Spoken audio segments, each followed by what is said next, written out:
이스라엘은 큰 명절이 세 개가 있습니다. 이 명절이 되면 이스라엘 남자들은 하나님께로 이 성례로 모여야 됩니다.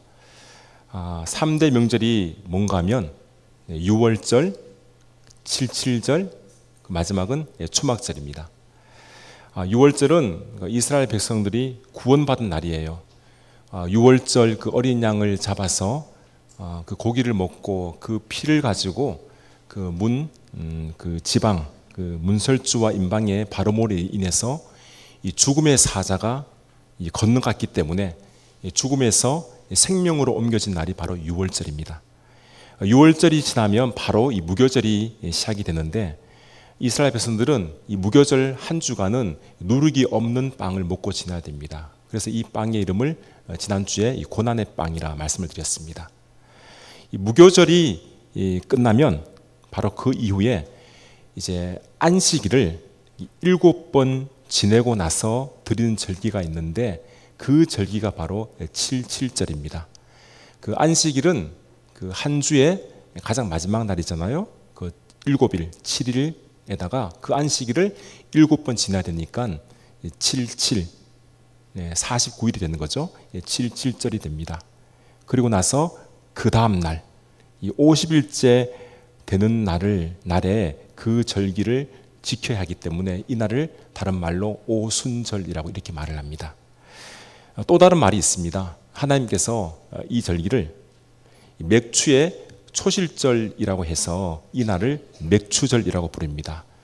그래서 이 칠칠절 그리고 오순절, 맥추절, 이것은 같은 말이에요. 같은 의미가 있는 명절이 되겠습니다. 오늘은 특별히 맥추 감사주일로 우리가 드리고 있습니다. 맥추 감사주일로 드리는 이유가 하나님께서 맥추절을 너희가 반드시 지켜라 이렇게 명하셨기 때문입니다. 오늘 우리가 이 맥추절의 의미를 바로 알아서 하나님께 이 진정한 감사를 드릴 수 있는 저와 여러분 될 수 있기를 주님의 이름으로 축원합니다. 이 맥추라는 말은 이 보리 맥자를 쓰고 있기 때문에 이 보리를 수확하는 것을 말해요. 우리나라는 대체로 이 보리 수확을 6월쯤 합니다. 6월쯤 하고 나서 보리가 끝나자마자 밀도 수확합니다. 그 밀을 한자말로 소맥이라 해서 이것도 이제 보리에 해당이 되는 겁니다. 그래서 우리나라는 이 한국 교회는 우리나라 실정에 맞추어서 바로 이 7월 이 첫째 주일 이 날을 아예 정해서 이 맥주 감사 주일로 지키는 겁니다. 그런데 이스라엘은 이 맥주절을 언제 지킬까요? 이스라엘은 이 맥주절을 지키는 날이 있는데 그 기준이 된 날이 있어요. 그 기준이 뭐냐면 이 초실절입니다. 이 초실절은 1월 17일을 말합니다. 지난 주일에 말씀을 드렸듯이 이스라엘의 달력은 우리가 지금 사용하고 있는 이 달력과는 다른 날짜입니다. 그들이 말하는 이 달력, 이 날짜는 종교력을 말합니다. 그래서 종교력 1월 17일이면 우리 달력으로는 한 4월 중순쯤 됩니다. 여러분, 이 초실절은 어떤 절기인가 하면 첫 열매를 드린 날이에요. 이스라엘 백성들이 가나안 땅에 들어가게 되면 이 농사를 짓게 되는데, 농사를 지어서 가장 먼저 거두는 첫 열매, 그 첫 열매를 하나님께 드리는 날이 초실절입니다. 하나님께서 왜 이 첫 열매를 내게 바쳐라 이렇게 말씀하셨을까요? 이유는 앞으로 너희에게 내가 풍성한 열매를 주겠다, 이 약속을 하시기 때문이에요. 이 초실절의 열매를 드리고 나서 앞으로 50일이 지나면 이 큰 수확을 갖게 되는데, 그때가 되면 곡식이 막 무르익어서 풍성해집니다. 이 풍성해지는 이 절기가 바로 오늘 맥주 감사 주일은 이 맥주절이에요. 여러분, 초실절의 열매를 하나님께 드리는 것은 이거는 정말 작은 것을 드리는 겁니다. 앞으로 수확하게 될 큰 열매에 비하면 이것은 아무것도 아닙니다. 그런데 왜 하나님께서 이 첫 열매를 내게 바쳐라 이렇게 말씀하셨을까요? 그것이 바로 앞으로 모든 수확이 하나님께 달려 있다는 것을 너희가 인정하라는 겁니다.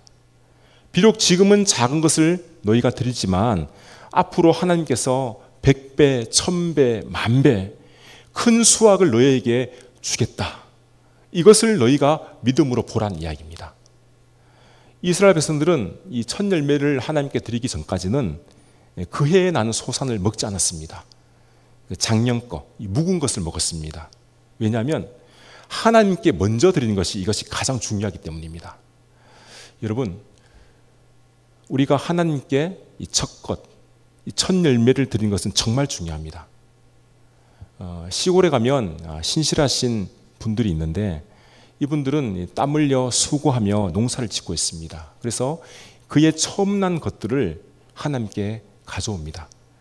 논밭에서 나는 채소류냐 아니면 곡식을 타작해서 그 첫 것을 교회에 가지고 와서 하나님께 드리는 분들이 있습니다. 우리 청년들 중에서도 이 첫 직장에 들어가서 한 달 동안 막 수고하고 애써서 받은 그 첫 봉급, 이것을 한 푼도 쓰지 않고 고스란히 하나님께 드리는 청년들이 있습니다. 이 사업을 시작해서 그달 첫 수익을 내었어요.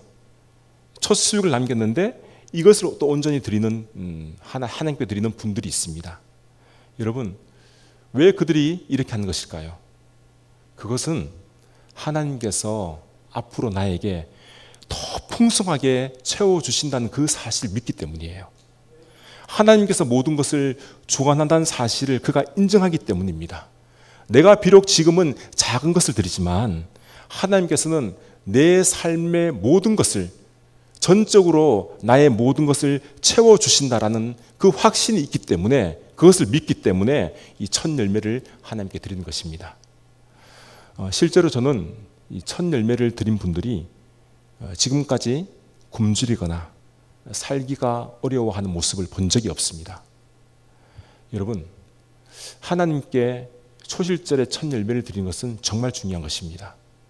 그리고 50일이 지나면 하나님께서 풍성한 열매를 너희에게 허락해 주십니다. 오늘 본문은 이렇게 말씀하고 있습니다. 본문 9절과 10절 말씀입니다. 7주를 셀지니 곡식이 낫을 되는 첫날부터 7주를 세어 내 하나님 여호와 앞에 7질절을 지키되 내 하나님 여호와께서 내게 복을 주신 대로 내 힘을 헤아려 자원하는 예물을 드리고. 성도 여러분, 하나님께서는 반드시 복을 주신 분이십니다. 이 7질절, 다시 말하면 오순절이 되고 맥주절이 됩니다. 이 맥주절에 하나님께서는 당신의 자녀들에게 복을 주십니다. 하나님께서는 너희 각자가 복을 받은 만큼 너희가 다시 예물을 나에게 드리라, 이렇게 말씀하고 있는 거예요. 여기서 우리가 알게 되는 것이 뭐냐면 이 각자에게 주시는 복의 정도가 차이가 있다는 겁니다. 어떤 사람은 맥주절에 풍성한 복을 받지만 어떤 사람은 그 복이 작을 수도 있습니다. 특별히 풍성한 복을 받는 사람은 이 초실절에 첫 열매를 드린 자가 풍성하게 받게 되어 있습니다. 여러분, 우리가 후에 받을 이 상급도 차이가 있다는 것을 알아야 됩니다. 하나님 앞에 갔을 때 받을 그 상급, 사람마다 그 상급이 다릅니다. 하나님 앞에 섰을 때 어떤 사람은 하나님의 칭찬과 함께 상급을 풍성히 받는데 어떤 사람은 상급이 하나도 없을 수도 있습니다. 그가 물론 구원을 받았지만 이 상급이 하나도 없다는 것은 정말 그 자리에서 얼마나 수치스럽고 부끄러운 일인지 모릅니다. 우리는 반드시 하나님께 상급을 받아야 됩니다. 그 상급을 받는 기준은 다른 것이 아니라 내가 이 땅에 살면서 하나님을 얼마나 잘 믿었느냐, 여기에 달려있는 거예요. 하나님의 말씀에 순종한 만큼, 또 그 말씀을 지키는 만큼 그 상급에는 차이가 있습니다. 저와 여러분은 정말 남부럽지 않는 그런 풍성한 상급을 받기를 원합니다. 그러려면 우리가 하나님의 말씀에 순종을 해야 돼요. 그 말씀을 지켜야 됩니다. 하나님은 지금 이 맥주절에 이스라엘 백성들에게 복을 주십니다. 그 복을 받은 백성들은 자원하는 마음으로 하나님께 예물을 드려야 됩니다.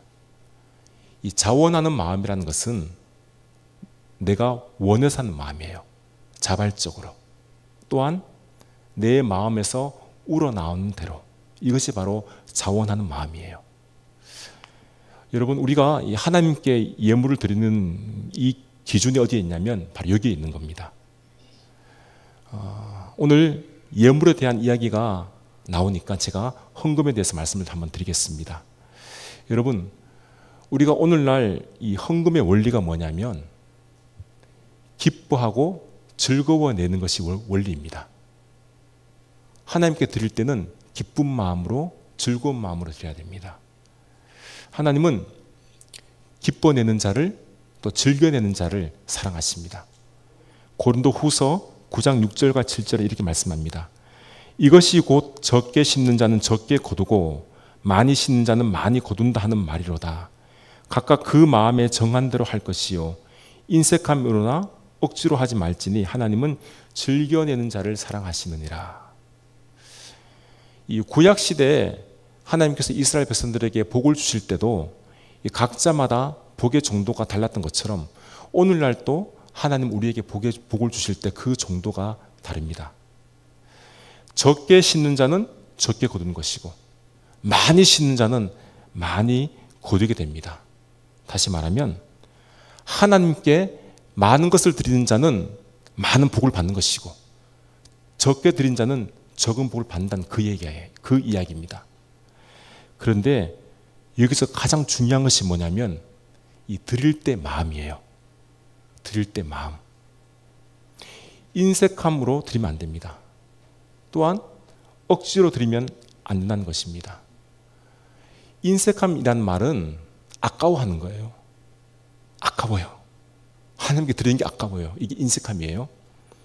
억지로라는 것은 마지 못해 하는 겁니다. 마지 못해. 남이 하니까 그냥 마지 못해서 하는 게 이게 억지로입니다.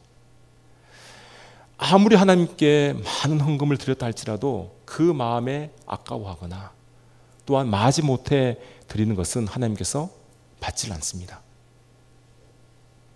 아무리 많은 금은보화를 다 드린다 해도 하나님은 그거 받지 않습니다. 하나님께 드릴 때는 내가 기쁜 마음으로 드려야 돼요. 즐거운 마음으로 드려야 됩니다. 내 마음이 하나님을 인해서 기쁘고 감사해서 하나님께 드리는 거예요. 하나님은 이런 자를 눈여겨보시고 사랑하십니다. 그리고 그에게 많은 것을 채워주신 거죠. 우리가 이 11절 드리든지 또 감사헌금을 드리든지 뭐 선교와 건축헌금 그 밖에 다른 헌금을 드리든지 간에 어떤 마음으로 드리냐 이것이 제일 중요한 겁니다. 더불어 그 마음에 따라 헌금의 양도 중요한 거예요. 이 헌금의 양이라는 것은 뭐냐면 이 각자에게 주신 복에 따라 또 그 상황에 따라 기준이 달라집니다. 가령 부자가 100만 원 헌금하는 것과 아주 가난한 사람이 100만 원 헌금하는 것은 금액은 동일한 금액이지만 사실은 그 사람의 형편이 다르기 때문에 이 헌금의 질이 다 달라지는 겁니다. 하나님께서 복을 주셔서 내가 많은 것을 받았다면 나는 거기에 맞추어 헌금하면 됩니다. 반대로 내가 가진 것이 별로 없어요. 하나님께 정말 드리고 싶은데 이 가진 것이 없기 때문에 많이 드릴 수가 없는 형편이에요. 그러면 적게 드릴 수밖에 없는 겁니다. 제가 11조를 한 예로 들어보겠습니다. 이 구약 시대에 이스라엘 백성들에게는 이 11조를 반드시 하나님께 드려야 됩니다. 이 반드시입니다. 11조 이외에 10의 2조, 10의 3조 그뿐만 아니라 여러 가지 각종 헌물도 하나님께 드려야만 했습니다. 왜 그렇게 했냐면 그 당시에는 하나님께서 이스라엘을 다스리고 계셨기 때문이에요. 하나님이 왕이시고 그리고 이스라엘은 하나님의 백성이 되는 겁니다. 하나님께서 이 신정 정치를 하셨기 때문에 백성들은 하나님의 말씀에 따라 그냥 그대로 따라야만 합니다. 그 말씀이 바로 율법입니다. 그래서 만약 그 율법을 따르지 못하면 그들은 이스라엘 백성이 될 자격이 없는 겁니다. 이 자격 박탈이에요. 그래서 이스라엘 백성이 되려면 무조건 하나님의 율법에 따라 11조, 10의 2조, 10의 3조 또한 각종 헌물들, 이걸 드려야만 했습니다. 그런데 지금은 율법 시대가 아니라 은혜의 시대입니다. 구약의 모든 율법은 예수 그리스도께서 완성하셨고 마침이 되셨습니다. 그래서 교회 시대에는 이스라엘 백성들처럼 하나님께 드리는 예물의 규정이 따로 정해져 있지는 않습니다. 다만 우리가 하나님을 믿는 자라면 우리도 영적 이스라엘 백성이기 때문에 최소한 이스라엘 백성들이 드렸던 11조, 그것만큼이라도 하나님께 드려야 되지 않느냐라는 것입니다. 예수님께서도 이렇게 말씀하셨어요. 이 마태복음 23장 23절에 보면 화 있을진저 외식하는 서기관들과 바리새인들이여 너희가 박하와 회향과 근체의 11조는 드리되 율법에 더 중한 바 정의와 긍휼과 믿음은 버렸도다. 그러나 이것도 행하고 저것도 버리지 말아야 할지니라. 예수님께서 지금 서기관과 바리새인들 꾸짖고 있지만 하신 말씀 뭐냐면 그들이 행한 11조 이것을 너희도 행하라라는 겁니다. 이것을 행하라. 우리가 이 11조만 예로 들었지만 하나님께 다른 예물을 드린다 할지라도 반드시 억지로 하지 말고 기쁜 마음으로 감사하는 마음으로 하나님께 드려야 하는 것입니다. 오늘 우리가 이 맥주 감사주일에 특별히 이 감사 예물을 드리는 의미도 여기에 있습니다. 금년 상반기 동안 나를 지켜주시고 하나님께서 나에게 허락하신 그 은혜를 생각한다면 감사한 거죠. 감사합니다. 우리 가족과 또 내 직장과 사업을 돌보시고 복을 내려주신 것에 감사한 겁니다. 아프지 않고 우리 가족이 건강한 모습으로 살아갈 수 있는 것, 인도하신 것, 이거 감사한 겁니다. 때로는 감사할 수 없는 상황일지라도 내 마음이 기쁠 때가 있어요. 그래서 감사한 거예요. 이 같은 감사들이 막 넘쳐가지고 기쁜 마음으로 하나님께 올려드리는 것이 바로 오늘 우리가 드리는 이 맥주 감사 주일의 헌금이라는 말씀입니다. 오늘 우리 모두는 이 기쁜 마음으로 감사하는 마음으로 즐겨내심으로 우리 모두가 하나님께 풍성한 복을 받는 저와 여러분 될 수 있기를 주님의 이름으로 축복합니다. 두 번째 이 맥주절의 의미가 있습니다. 그것은 우리에게 풍성한 부활의 소식을 알려준다는 것입니다. 이 맥주절은 이 초실절과 관련이 있다고 말씀을 드렸습니다.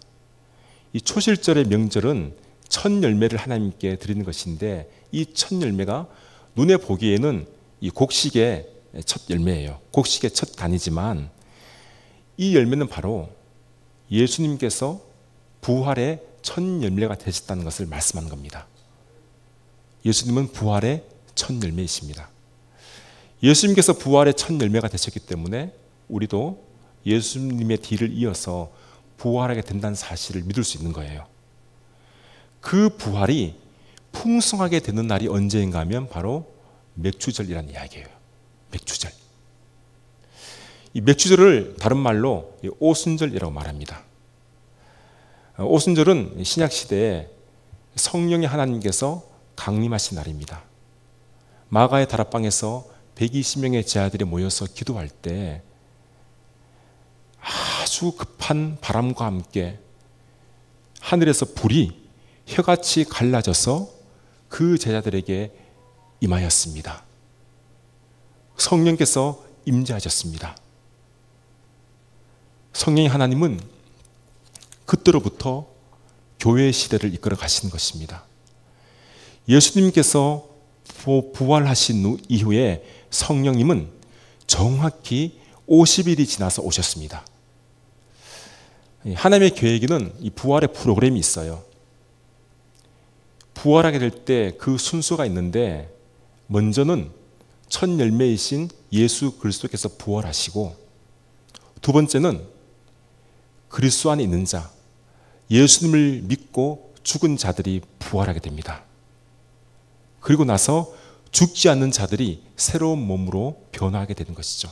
그 이후에 하나님의 마지막 심판이 오게 되는 것입니다. 이 순서가 바로 초실절과 관련해서 50일 뒤에 있게 될 맥추절, 다른 말로 오순절의 큰 수확이다, 이렇게 말씀하고 있는 겁니다. 여러분, 그렇다면 이 수확은 무엇을 말하는 걸까요? 이 무엇을 수확하는 것일까요? 수확은 하나님의 자녀들을 말합니다. 예수님처럼 죽음에서 부활하여 하나님 아버지 앞으로 인도될 하나님의 자녀들, 그 백성들이 바로 수확이에요. 저와 여러분이 모두 부활의 이 수확에 포함이 되어 있습니다. 또한 앞으로 예수님을 믿는 많은 사람들이 그 수확에 포함이 되어 있는 거예요. 이 얼마나 놀라운 일입니까? 이미 하나님께서 이 구약의 명절을 통해서 당신의 계획을 우리에게 알려주시고 있는 겁니다. 하나님의 계획대로 앞으로 많은 사람들이 예수님을 믿게 되고 그 많은 사람들이 부활의 영광에 참여하게 될 것이다. 큰 수확을 이루게 될 것이다. 이 사실을 이 맥추절, 이 오순절, 이 77절, 이 명절로 우리에게 보여주는 거예요. 여러분, 우리 믿는 자들에게는 이 부활신앙이 가장 소중합니다. 만약 예수님의 부활이 없다면 지금 우리가 전하는 복음도 아무런 의미가 없어요. 우리도 당연히 부활하지 못하기 때문에 예수님을 믿는 것이 아무 소용이 없습니다. 부활이 없다면 이 세상에서 가장 불쌍한 자들이 바로 예수 그리스도를 믿는 자들입니다. 하지만 부활이 있기 때문에, 그리고 우리는 반드시 부활에 동참하기 때문에 그 소망을 가지고 우리가 이 시대를 살아가는 것입니다. 특별히 우리는 이 교회라는 이 한 공동체 이 안에 모여서 이 신앙을 지키며 우리가 살아가고 있는 것입니다. 본문에 보시면 11절은 이렇게 말씀합니다. 너와 내 자녀와 노비와 내 성중에 있는 레위인과 및 너희 중에 있는 객과 고아와 가부가 함께 내 하나님 여호와께서 자기의 이름을 두시려고 택하신 곳에서 내 하나님 여호와 앞에서 즐거워할지니라. 하나님께서 택하신 그곳에 모두가 함께 모이라는 거예요. 모두가 함께 모여라. 자녀도 모이고 노비도 모이고 객도 모이고 또한 고아도 모이고 가부도 함께 모여서 하나님 앞에 즐거워하라, 이렇게 말씀하고 있습니다. 여러분, 교회는 한 몸을 이루어 하나가 되어야 됩니다. 특별히 교회는 잘나고 부유한 분들보다는 소외된 자들, 가난한 자들, 불쌍한 자들, 그들과 함께 한 몸을 이루어 가야 합니다. 이 노비, 객, 고아, 가부, 이 사람들은 당시에 비천한 존재였어요. 사회에서 소외된 자들입니다. 누군가 그들을 돌보지 않으면 이들은 그냥 굶어 죽을 수밖에 없는 사람들입니다. 하나님께서 그들을 생각하라는 거죠. 너희가 저들을 생각해서 그들과 함께 모여서 하나님의 택하신 그곳에서 즐거워하며 기뻐하라, 이렇게 우리에게 말씀하고 있는 겁니다. 또한 여기에 보면 레위인, 이 레위인을 기억을 해야 됩니다. 레위인은 자신들의 기업이 없어요. 하나님께서 기업이 되시기 때문에 레위인은 하나님께서 맡기신 그 일들만 감당을 해야 됩니다. 전적으로 하나님의 일을 하는 사람이 레위인이에요. 그래서 레위인의 육신적인 삶은 이 다른 지파에 있는 사람들이 책임져 줘야 돼요. 이것은 하나님께서 그렇게 하라고 명령하셨습니다. 레위인은 오늘날로 말하면 이 목회자, 이 교역자에 해당이 됩니다. 그래서 성도들은 이 목회자의 삶을 전적으로 책임져야 할 의무가 있는 것입니다. 성경은 이렇게 말씀합니다. 가르침을 받는 자는 말씀을 가르치는 자와 모든 좋은 것을 함께하라. 가르친 자와 모든 좋은 것을 함께하라. 이것이 바로 성도의 올바른 신앙의 모습입니다. 성도 여러분, 교회는 예수 그리스도의 몸이기 때문에 모든 사람이 예수님의 몸에 붙어서 한 몸을 이루어 가야 해요. 비록 얼굴은 다르고 성격도 다르고 사는 형편도 다르고 나이도 다르고 여러 가지 처지도 다르고 뭐 같은 것이 없지만은 그래도 우리가 교회에 오게 되면 우리가 교회에서는 하나가 되어야 됩니다. 한 몸을 이루어 가야 되고 그리고 하나님 앞에서 즐거워해야 합니다. 하나님 앞에 예배드리면 받은 그 은혜로 말미암아 함께 기뻐하지 않습니까? 나에게 주신 그 은혜 하나님 정말 감사합니다. 기쁩니다.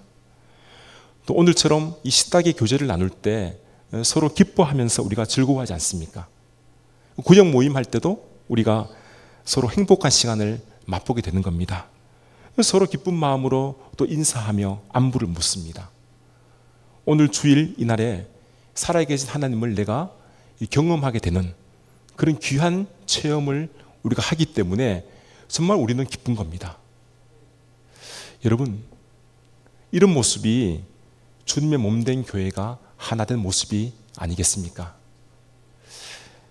사랑하는 성도 여러분, 오늘 우리는 맥주 감사주일로 하나님께 예배를 드립니다. 이 맥주제를 통하여 우리에게 주시는 이 풍성한 복을 저와 여러분들이 꼭 받을 수 있기를 바랍니다. 그리고 우리 가운데 이 기쁨, 즐거움, 이 감사가 더욱 넘쳐날 수 있기를 바랍니다. 특별히 부활의 첫 열매가 되신 예수님을 기억하시고 앞으로 우리도 예수님을 믿는 모든 사람들도 부활의 소망을 얻게 된다는 사실을 우리가 반드시 깨달아서 주님 오시는 그날까지 예수님을 잘 믿는 저와 여러분 될 수 있기를 주님의 이름으로 기원합니다.